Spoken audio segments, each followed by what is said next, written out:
HS Radio. Sivagiri HS Radio. സാസദസനിധ പനിധ മഗ മഗരിസ. സാസദസനിധ പനിധ മഗ മഗരിസ. Sivagiri HS Radio. പോയ വാരത്തിലെ പ്രധാന വിശേഷങ്ങൾ അവതരിപ്പിക്കുന്നത് ശില്പ, അനോന സിദ്ധു. പോയ വാരത്തിലെ പ്രധാന വിശേഷങ്ങൾ. റഷ്യയുമായി സാമ്പത്തിക ബന്ധം വേണ്ട, ഇന്ത്യക്കുൾപ്പെടെ നാറ്റോയുടെ മുന്നറിയിപ്പ്. ഷോക്കേറ്റ് കേരളം, സ്കൂളിൽ വൈദ്യുതാഘാതം. 8 വർഷങ്ങൾക്ക് ശേഷം ലിയാം ഡോസൺ ഇംഗ്ലണ്ട് ടീമിലേക്ക്. അജീഷിന്റെ ഇടർന്ന ശബ്ദത്തിൽ ഗൂഗിൾ എഴുതി 3 നോവൽ. കൊല്ലത്ത് 4 വിദ്യാർത്ഥികൾക്ക് H1N1 സ്ഥിരീകരിച്ചു. അഭിമാനം വാനോളം, ബഹിരാകാശ നിലയത്തിൽ പോയ ആദ്യ ഭാരതീയൻ തിരിച്ചെത്തി. വൈഭവ് സൂര്യവംശിക്ക് ആരാധകരുടെ മുന്നറിയിപ്പ്. പോയ വാരത്തിലെ പ്രധാന വിശേഷങ്ങൾ വിശദമായി. റഷ്യയുമായി സാമ്പത്തിക ബന്ധം വേണ്ട, ഇന്ത്യക്കുൾപ്പെടെ നാറ്റോയുടെ മുന്നറിയിപ്പ്. റഷ്യയുമായുള്ള സാമ്പത്തിക ബന്ധം തുടർന്നാൽ ഇന്ത്യ, ബ്രസീൽ, ചൈന തുടങ്ങിയ രാജ്യങ്ങൾ കടുത്ത ഉപരോധങ്ങൾ നേരിടേണ്ടി വരുമെന്ന് NATO secretary general Mark Rutte പറഞ്ഞു. US സൈന്യവുമായുള്ള കൂടിക്കാഴ്ചയിലാണ് റൂട്ട് മുന്നറിയിപ്പ് നൽകിയത്. യുക്രൈനിന് പുതിയ ആയുധങ്ങൾ നൽകുമെന്ന് US പ്രസിഡന്റ് ഡൊണാൾഡ് ട്രംപ് പ്രഖ്യാപിക്കുകയും 50 ദിവസത്തിനുള്ളിൽ സമാധാന കരാർ നിലവിൽ വന്നില്ലെങ്കിൽ റഷ്യൻ കയറ്റുമതി ഉൽപ്പന്നങ്ങൾ വാങ്ങുന്ന രാജ്യങ്ങൾക്കുമേൽ 100% തീരുവ ചുമത്തുമെന്ന ഭീഷണിക്കും പിന്നാലെയാണ് റൂട്ടിൻ്റെ മുന്നറിയിപ്പ്. നിങ്ങൾ ബെയ്ജിങ്ങിലോ ഡൽഹിയിലോ ആണ് താമസിക്കുന്നതെങ്കിൽ, അല്ലെങ്കിൽ നിങ്ങൾ ബ്രസീലിൻ്റെ പ്രസിഡന്റ് ആണെങ്കിൽ ഇത് ശ്രദ്ധിക്കുക. കാരണം നിങ്ങളെ ഇത് ഗൗരവമായി ബാധിക്കും. അതിനാൽ ദയവായി വ്ളാഡിമിർ പുടിനോട് സംസാരിച്ച് സമാധാന ചർച്ചകൾ നടത്തുക. അല്ലെങ്കിൽ ബ്രസീലും ഇന്ത്യയും ചൈനയും കനത്ത തിരിച്ചടി നേരിടേണ്ടി വരുമെന്ന് റൂട്ട് പറഞ്ഞു. ഷോക്കേറ്റ് കേരളം, സ്കൂളിൽ വൈദ്യുതാഘാതം. സ്കൂൾ അധികൃതരും KSEBയും പഞ്ചായത്ത് അധികൃതരും പുലർത്തിയ അനാസ്ഥയുടെയും കെട്ടുകാര്യസ്ഥതയുടെയും ഇരയായി 13കാരൻ ഷോക്കേറ്റ് മരിച്ചത് കേരളത്തിന്റെ മനസാക്ഷിയെ നടുക്കി.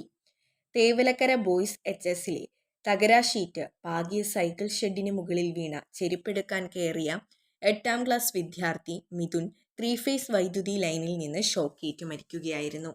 വിളന്തറ മനുഭവനിൽ മനുവിൻ്റെയും സുജയുടെയും മൂത്ത മകനാണ്. CPM നിയന്ത്രണത്തിലുള്ള ഭരണസമിതിയുടെ ഉടമസ്ഥതയിലുള്ള എയ്ഡ് സ്കൂളാണിത്. 8 വർഷം മുമ്പ് പഞ്ചായത്തിന്റെ അനുമതി വാങ്ങാതെയാണ് ക്ലാസ് മുറിയോട് ചേർന്ന് വൈദ്യുതി ലൈനിന് താഴെയായി സൈക്കിൾ ഷെഡ് നിർമ്മിച്ചത്. വ്യാഴാഴ്ച രാവിലെ 9:15ഓടെയായിരുന്നു അപകടം. ട്യൂഷൻ കഴിഞ്ഞ് സ്കൂളിലെത്തിയ മിഥുൻ ക്ലാസ് മുറിയിൽ സഹപാഠികൾക്കൊപ്പം കളിക്കുകയായിരുന്നു. സഹപാഠിയുടെ ചെരുപ്പ് തകര ഷെഡിന് മുകളിൽ വീണു. ഇതെടുക്കാനായി ഡെസ്കിന് മുകളിൽ കസേരയിട്ട മിഥുൻ അരഫിത്തിക്ക് മുകളിലുള്ള തടിപ്പാളികൾക്കിടയിലൂടെ ഷെഡിന് മുകളിൽ ഇറങ്ങി. ചെരുപ്പിനടുത്തേക്ക് നടക്കവേ കാൽ വഴി 3 ഫേസ് ലോ ടെൻഷൻ വൈദ്യുതി ലൈനിലേക്ക് വീഴുകയായിരുന്നു. 8 വർഷങ്ങൾക്ക് ശേഷം ലിയാം ഡോസൺ ഇംഗ്ലണ്ട് ടീമിലേക്ക്. സ്പിന്നർ ലിയാം ഡോസനെ ഉൾപ്പെടുത്തി ഇന്ത്യക്കെതിരായ 4ാം ടെസ്റ്റിനുള്ള ഇംഗ്ലണ്ട് ടീമിനെ പ്രഖ്യാപിച്ചു. ലോർഡ്സ് ടെസ്റ്റിനിടെ പരിക്കേറ്റ് പുറത്തായ ഷുഐബ് ബഷീറിന് പകരമാണ് ഡോസനെ ടീമിൽ ഉൾപ്പെടുത്തിയത്. 8 വർഷത്തെ ഇടവേളയ്ക്ക് ശേഷമാണ് ഇടം കയ്യൻ സ്പിന്നറായ ഡോസൻ ടീമിലേക്ക് തിരിച്ചെത്തുന്നത്. ആഭ്യന്തര ക്രിക്കറ്റിലെ മികച്ച പ്രകടനമാണ് ഡോസന് തുണയായത്. ടീമിൽ മറ്റു മാറ്റങ്ങളില്ല. 5 ടെസ്റ്റുകളുടെ പരമ്പരയിൽ ഇംഗ്ലണ്ട് 2-1 മുന്നിലാണ്. നിർണായ 4ാം ടെസ്റ്റ് ഈ മാസം 23 മാഞ്ചസ്റ്ററിൽ ആരംഭിക്കും. 2017 ദക്ഷിണാഫ്രിക്കയ്ക്കെതിരായ ടെസ്റ്റ് പരമ്പരയിലാണ് 35കാരൻ അവസാനമായി ഇംഗ്ലണ്ട് ജേഴ്സി ധരിച്ചത്. ഇത്തവണത്തെ കൗണ്ടി സീസണിൽ ഡേവ്സൺ മികച്ച ബൗളിംഗ് നടത്തിയിരുന്നു. ഹാംഷെയർ താരമായ ഡേവ്സൺ 21 വിക്കറ്റുകൾ വീഴ്ത്തി. ബാറ്റിങ്ങിലും തിളങ്ങി. താരം 536 റൺസ് എടുത്തു. 131 റൺസാണ് ഉയർന്ന സ്കോർ. അജീഷിന്റെ ഇടർന്ന ശബ്ദത്തിൽ ഗൂഗിൾ എഴുതി 3 നോവൽ. ശരീരം ചലിപ്പിക്കാനാവില്ല അജീഷ് മാത്യുവിന്. വ്യക്തമായി സംസാരിക്കാനും കഴിയില്ല. എന്നിട്ടും 3 നോവൽ പൂർത്തിയാക്കി. എങ്ങനെ? മനസ്സിലുള്ള കഥ അജീഷ് പറയുന്നതനുസരിച്ച് ഗൂഗിൾ നോവൽ എഴുതി. അജീഷിന് സംസാരശേഷിയിൽ വന്ന മാറ്റങ്ങൾ ഉൾപ്പെടെ ഗൂഗിൾ തിരിച്ചറിഞ്ഞു. ഓരോ വാക്കും ഗൂഗിളിന് വ്യക്തമാക്കി കൊടുക്കുന്നതിന് അധികം കഷ്ടപ്പെടേണ്ടി വന്നു അജീഷിന്. അമ്മ അജിതയാണ് സഹായിച്ചത്. ദ്വീപിലകപ്പെട്ട 2 സഹോദരങ്ങളുടെ കഥ പറഞ്ഞ ദ വയലിനിസ്റ്റ് ആദ്യ നോവൽ. ഇതിന്റെ 2ാം ഭാഗമാണ് ദ വയലിനിസ്റ്റ് ഫ്രണ്ട്സ്. പുതിയ നോവൽ ഇതിഹാസത്തിന്റെ പുസ്തകം. കാഴ്ചാശക്തിക്ക് നേരിയ ബുദ്ധിമുട്ടുണ്ടെങ്കിലും 4ാം നോവലിന്റെ പണിപ്പുരയിലാണ് അജീഷ്. കൊല്ലത്ത് 4 വിദ്യാർത്ഥികൾക്ക് H1N1 സ്ഥിരീകരിച്ചു. SN ട്രസ്റ്റ് സെൻട്രൽ സ്കൂളിലെ 4 കുട്ടികൾക്കാണ് H1 രോഗം സ്ഥിരീകരിച്ചത്. 4 പേരും ഒരേ ക്ലാസ്സിലെ വിദ്യാർത്ഥികളാണ്.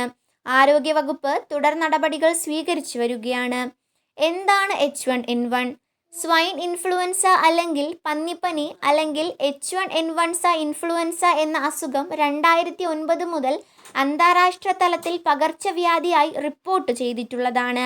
വൈറസുകളുടെ ഗണത്തിൽപ്പെടുന്ന ഒരു ഇൻഫ്ലുവൻസ വൈറസാണിത്. പന്നികളിലും മറ്റും വളരെ വേഗത്തിൽ പകരുന്ന ഈ വൈറസ് മനുഷ്യരിൽ ശ്വാസകോശ രോഗങ്ങൾ ഉണ്ടാക്കുന്നു. വായുവിലൂടെ പകരുന്ന വൈറസാണിത്. പന്നിപ്പനി വൈറസ് ബാധയുള്ള ഒരു രോഗിയുടെ ശ്വാസകോശ സ്രവങ്ങളിൽ കൂടിയാണ് ഇത് പകരുന്നത്. അസുഖബാധിതനായ ആളിൽ നിന്നും 2 മുതൽ 7 ദിവസം വരെ ഇത് പകർന്നേക്കാം. തുമ്മുമ്പോഴും ചുമയ്ക്കുമ്പോഴും ശ്വാസകോശത്തിൽ നിന്നുള്ള സ്രവങ്ങൾ വായുവിലൂടെ മറ്റുള്ളവരിലേക്ക് പകരുന്നു. എന്താണ് ഇതിൻ്റെ ലക്ഷണങ്ങൾ? സാധാരണ വൈറൽ പനിക്ക് സമാനമാണ് H1N1 പനിയുടെ ലക്ഷണങ്ങൾ. പനി, ശരീരവേദന, തൊണ്ടവേദന, ചുമ, ശ്വാസതടസ്സം, അതിസാരം, ഛർദി, വിറയൽ, ക്ഷീണം എന്നിവയാണ് പ്രധാന ലക്ഷണങ്ങൾ. ആസ്മ, പ്രമേഹം, ഹൃദ്രോഗം എന്നിവയുള്ളവരിൽ രോഗം കടുക്കാനാണ് ഇടയുണ്ട്. ചികിത്സാരീതികൾ: രോഗബാധ നിയന്ത്രിക്കുന്നതിനും മാരകമാകാതെ സൂക്ഷിക്കുന്നതിനും മതിയായ വിശ്രമം വേണം. പനിയും മറ്റും തടയുന്നതിലും വൈറസിനെതിരെയും മരുന്നുകൾ നൽകും. രോഗലക്ഷണങ്ങൾ ഉള്ളവരായി അടുത്തിടപഴകുന്നവർക്ക് ആൻറ്റിവൈറൽ മരുന്നുകളും നൽകാം. അഭിമാനം വാനോളം. ബഹിരാകാശ നിലയത്തിൽ പോയ ആദ്യ ഭാരതീയൻ തിരിച്ചെത്തി. ഭാരതീയരുടെ ബഹിരാകാശ സ്വപ്നങ്ങൾക്ക് പുതിയ ചിറകുകൾ നൽകി ശുഭാംശു ശുക്ല ഭൂമിയിൽ തിരിച്ചെത്തി. 18 ദിവസം അന്താരാഷ്ട്ര ബഹിരാകാശ നിലയത്തിൽ കഴിഞ്ഞ ശേഷമാണ് മടങ്ങിയെത്തിയത്. അമേരിക്കയിൽ പസഫിക് സമുദ്രത്തിലെ തിരമാലകളിലേക്കാണ് ഇന്ത്യൻ സമയം ചൊവ്വാഴ്ച വൈകിട്ട് 3:01 ശുഭാംശുവിനെയും മറ്റു 3 പേരെയും വഹിച്ചുകൊണ്ടുള്ള ഗ്രേസ് ഡ്രാഗൺ പേടകം വന്നിറങ്ങിയത്. ഇതോടെ ബഹിരാകാശ നിലയം സന്ദർശിച്ച ആദ്യ ഇന്ത്യൻ ഗഗനചാരിയായി ശുഭാംശു ചരിത്രത്തിൽ ഇടം നേടി. ലോകമെമ്പാടുമുള്ള ഇന്ത്യക്കാർ ആ ധന്യ മുഹൂർത്തത്തിന്റെ ദൃശ്യങ്ങൾ തത്സമയം വീക്ഷിച്ച് അഭിമാനഭരിതരായി.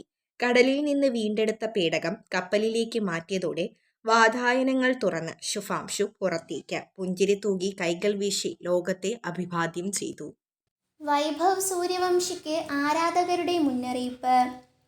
അടുത്തിടെ ക്രിക്കറ്റ് ലോകത്ത് ഏറ്റവും കൂടുതൽ ചർച്ച ചെയ്ത പേരുകളിലൊന്നാണ് ഇന്ത്യയുടെ 14-കാരൻ വൈഭവ് സൂര്യവംശിയുടേത്. കഴിഞ്ഞ വർഷം ആഭ്യന്തര ടൂർണമെൻറ്റുകളിൽ പുറത്തെടുത്ത മികച്ച പ്രകടനമാണ് വൈഭവിനെ ഇന്ത്യൻ ആരാധകരുടെ ശ്രദ്ധയിലെത്തിക്കുന്നത്.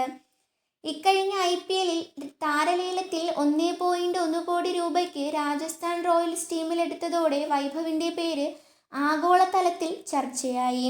തുടർന്ന് ഗുജറാത്ത് ടൈറ്റൻസിനെതിരെ 35 പന്തിൽ നിന്ന് സെഞ്ചുറി നേടിയതോടെ ഈ 14-കാരൻ ആരാധകരുടെ പ്രിയപ്പെട്ടവനായി. IPLൽ ഒരു ഇന്ത്യക്കാരൻ്റെ ഏറ്റവും വേഗമേറിയ സെഞ്ചുറി കൂടിയായിരുന്നു ഇത്. എന്നാൽ വൈഭവിൻ്റെ വൈഭവം അവിടം കൊണ്ടും തീർന്നില്ല. IPL അവസാനിച്ചതിനു പിന്നാലെ അണ്ടർ 19 തലത്തിലും വൈഭവ് മികവ് തുടർന്നു. ഇംഗ്ലണ്ടിനെതിരായ യൂത്ത് ഏകദിന പരമ്പരയിൽ 48, 45, 86, 143, 33 എന്നീ സ്കോറുകളുമായി താരം തിളങ്ങി. ഇത്രയും ചെറുപ്രായത്തിൽ തന്നെ വൈഭവിൻ്റെ ആരാധക വൃന്ദം വളരെ വലുതാണ്. IPLൽ നിന്നടക്കം ലഭിക്കുന്നത് കോടിക്കണക്കിന് രൂപയും. ഈ സാഹചര്യത്തിൽ വൈഭവിനോട് വളരെ ശ്രദ്ധിക്കണമെന്ന് പറയുകയാണ് തൻ്റെ ഒരു കൂട്ടം ആരാധകർ. ഇന്ത്യൻ താരം പൃഥ്വി ഷായുടെ അവസ്ഥ ചൂണ്ടിക്കാണിച്ചാണ് ഇവർ വൈഭവിനോട് ശ്രദ്ധിക്കണമെന്ന് പറയുന്നത്. രാമായണം എന്ന ജീവിത പാഠം.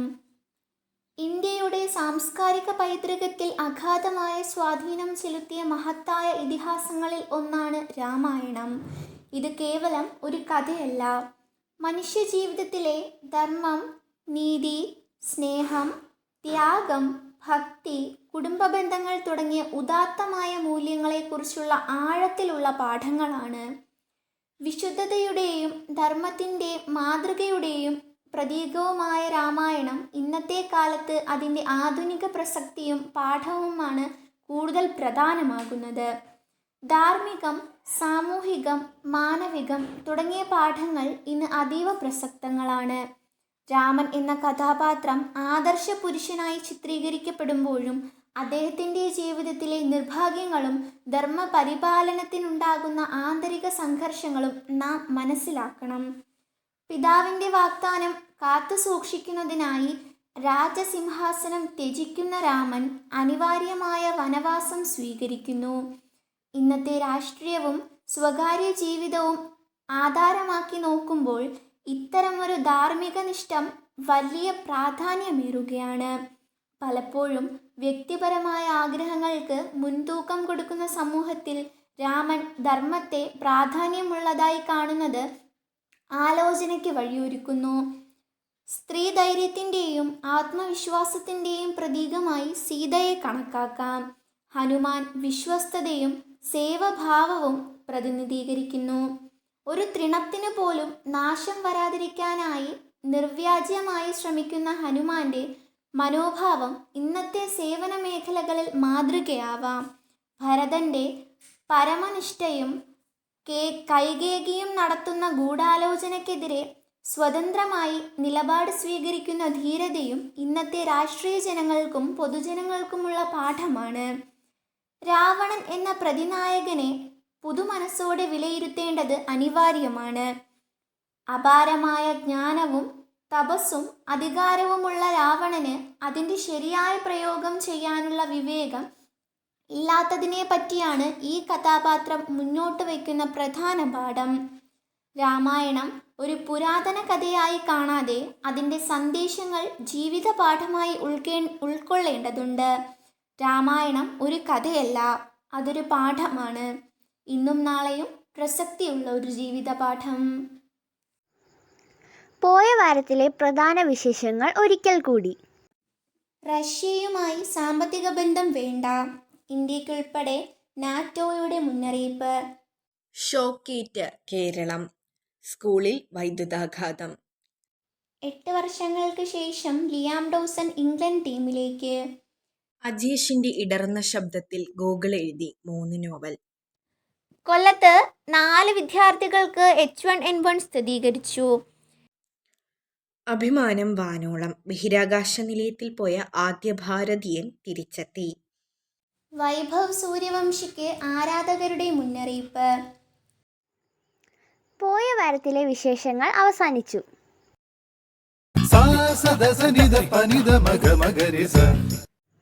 ശിവഗിരി HS റേഡിയോ കേൾക്കൂ, സമ്മാനങ്ങൾ നേടൂ. ഉത്തരങ്ങൾ അയക്കേണ്ട വാട്സപ്പ് നമ്പർ 94 97 26 72 72.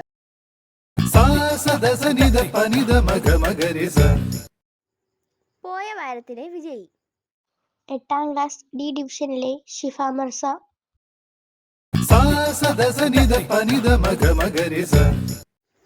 പോയ വാരത്തിലെ ചോദ്യവും ഉത്തരവും.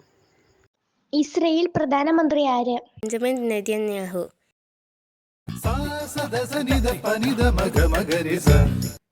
ശിവഗിരി HS റേഡിയോ ആഴ്ചയിലെ ചോദ്യം.